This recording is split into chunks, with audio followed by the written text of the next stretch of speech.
মসজিদের ইমামও নাই। আমার জানার মধ্যে ঢাকা শহরের বেশ কয়েকটা মাদ্রাসার মুহতামেম হাসিনা একদিক থেকে উঠছে হেলিকপ্টারে, আর দিক থেকে মুহতামেম আসছে, এরকম হচ্ছে। এমন পতন পৃথিবীর কোথাও হয় যে দুইটা রাজনৈতিক দলের মধ্যে, একটা হলো বিএনপি, একটা হলো আওয়ামী লীগ। আওয়ামী লীগের পতন হয়ে গেছে, এখন তো বড় দল বিএনপি।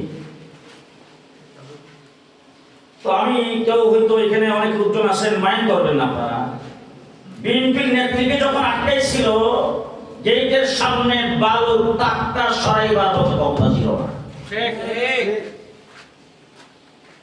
এখন আমি আমার নিজের কথা বলি, লক্ষ লক্ষ মানুষের সমাগম হয়েছে শাপলা চত্বরে, কিন্তু আমরা বুকে হাত দিয়ে এইটুকু বলতে পারি বিএনপির মতো আসরের সময় পাওয়া যায় নাই, শেষ রাত্র পর্যন্ত ছিলাম। আসরের সময় যখন আমি স্টেজে ছিলাম তখন আমার সামনে 16টা লাশ ছিল।